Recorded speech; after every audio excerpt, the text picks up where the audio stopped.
What if one person, in a series of tweets, podcasts, and conversations spread over decades, captured more practical wisdom about wealth, happiness, and the art of living than most books ever written? What if the ideas that person shared were not motivational slogans, not vague inspiration, not recycled advice dressed in new language, but precise, original, actionable thinking that could genuinely change how you work, how you think, and how you live? What if that wisdom was scattered across thousands of hours of content and someone spent years collecting, organizing, and distilling it into a single book you could read in an afternoon? That book exists, and the person whose wisdom fills it is one of the most followed, most quoted, and most genuinely respected independent thinkers of the modern era. Welcome to Book Essence, where we unlock the essence of every book, so you get the wisdom without spending weeks reading. Today, we are breaking down the Almanack of Naval Ravikant, compiled by Eric Jorgenson, a book that does not just teach you how to build wealth, it teaches you how to build a life worth actually living. Let us unlock it. Naval opens with a distinction that most people have never clearly made, and that changes everything once you truly understand it. Wealth is not money. Most people use these words interchangeably, but Naval draws a sharp, precise line between them. Money is how we transfer wealth. It's a medium of exchange, a social technology for moving value from one person to another. Wealth is something fundamentally different. Wealth is assets that earn while you sleep, a business that generates revenue whether you show up or not, an investment that compounds while you are living your life, a piece of software, a book, a piece of content, something you created once that continues to deliver value to people indefinitely. This distinction matters enormously because most people spend their entire lives pursuing money rather than wealth. They trade time for money. They show up, they work, they get paid. They stop showing up, they stop getting paid. Naval calls this renting out your time, and he argues it's the single greatest obstacle to building genuine financial freedom. Because time is finite, you only have so many hours, and when your income is directly tied to the hours you personally provide, your income is capped by the number of hours you can physically work. Wealth, real wealth, breaks that connection. It creates income that does not require your direct, continuous presence. And the path to that kind of wealth, Naval argues, begins with a single, fundamental shift. Stop selling your time. Start building things that work for you when you aren't working. Here's one of the most original and practically important ideas in the entire book. If you want to build real wealth, Naval argues that you need what he calls specific knowledge. And specific knowledge is not what most people think of when they think of skills or expertise. Specific knowledge is the combination of your unique background, your genuine curiosity, your natural abilities, and the experiences that only you have had that makes you capable of doing something in a way that cannot be easily replicated, outsourced, or automated. Naval makes a crucial distinction. If your skill can be taught in a training program, it's a commodity, and commodities are priced at the margin, meaning there will always be someone willing to do what you do for slightly less. Specific knowledge feels like play to you and looks like work to everyone else. It's the intersection of what you're obsessively curious about, what you've naturally developed through your own unique path, and what the world genuinely needs. Naval gives a personal example. He's spent decades thinking obsessively about startups, venture capital, technology, and the nature of markets. He didn't study this to get a credential. He pursued it because it genuinely fascinated him. And that genuine, deep, years-long fascination produced a quality and depth of understanding that cannot be replicated by someone who studied the same subject because they thought it would be lucrative.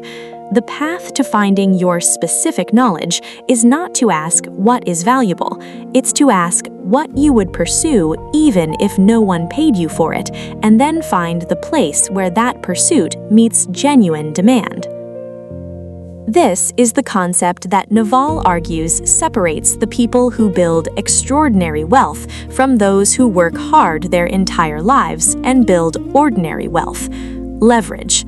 Naval identifies 3 forms of leverage and argues that understanding them is essential for anyone serious about building financial freedom. The first form of leverage is labor, other people working for you. This is the oldest form of leverage, and Naval argues it's also the least powerful and most difficult to manage. Managing people is hard, and the leverage it provides is limited by how many people you can effectively lead.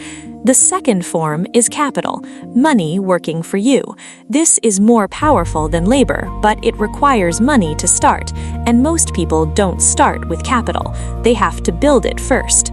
The third, and the one Naval is most excited about, is what he calls permissionless leverage, products with no marginal cost of replication, software, media, books, podcasts, content of any kind. When you write a piece of software, it can be copied and used by 1 million people at essentially 0 additional cost. When you record a podcast, it plays for 10 people or 10 million people at the same cost to you. When you write a book, it can reach readers across the world for decades after you wrote it. This is leverage that does not require permission. You don't need to convince an investor. You don't need to hire a team. You need a skill, a device, and an internet connection. Naval argues that the internet has democratized this form of leverage in a way that has never existed before in history, and that most people are not yet taking full advantage of it. Halfway through this book, Naval makes a pivot that surprises many readers. He stops talking about wealth and starts talking about happiness, and he does so with the same precision, the same clarity, and the willingness to challenge conventional assumptions that he brings to his thinking about business. Naval's definition of happiness is not what most people expect. He doesn't define happiness as pleasure. He doesn't define it as excitement or joy. He defines happiness as the absence of desire, specifically the absence of the feeling that something is missing. Most people live in a constant state of wanting more money, wanting more recognition, wanting a different body, a different job, a different relationship, a different life. And they genuinely believe, that getting the next thing will finally produce the feeling they're seeking. This, Naval argues, is a trap, and one of the most well-documented traps in the entire field of psychology. The wanting never stops, because the mind is not designed to be satisfied. It's designed to want, to seek, to pursue, to never quite arrive. The person who builds their happiness on the foundation of getting more will never be truly happy, because there will always be more to get. Real happiness, Naval argues, is a choice and a practice, not a destination. It's the decision to be present with what you already have, without the constant background noise of what you don't yet have. This is not passive. It's the most radical act available to a human being, to decide that this moment, exactly as it is enough. Naval is one of the most widely read people in the modern world, and he's extraordinarily specific about how and why he reads. He doesn't read to finish books, he reads to find ideas. He describes his reading practice as highly non-linear, skipping between books, abandoning books that stop delivering value, rereading books that contain deep ideas multiple times over years. He believes that the most important books are the foundational ones, the books that contain the first principles of a field or a way of thinking, rather than the derivative books that summarize and repackage what the foundational books already contain. Naval's most important insight about reading is the relationship between breadth and depth. He argues for reading broadly across mathematics, science, philosophy, and economics, building a genuine understanding of how the world actually works across single professional domain. Because the person who understands the fundamental principles of multiple fields sees connections and opportunities that the narrow specialist cannot see. And in a world that increasingly rewards the ability to synthesize across domains, the broadly educated, deeply curious reader has an enormous and compounding advantage over the person who reads only what is directly relevant to their current job. The final section of Naval's Almanack is the most personal and perhaps the most important. It's a collection of his beliefs about how to actually live, not in the abstract sense of philosophy, but in the daily, practical sense of how to make decisions, how to manage your mind, and how to build a life that you genuinely do not want to escape from. Several principles emerge with particular clarity. Play long-term games with long-term people. Almost everything valuable in life, wealth, relationships, reputation, is built through compounding, and compounding requires time and consistency. The person who keeps switching goals, switching partners, switching circles, never builds the trust and depth that produces extraordinary outcomes. Your reputation is your most valuable asset, and it is built one interaction at a time over years and decades. Protect it with more care than you protect your money. Do not take yourself too seriously. The universe is vast.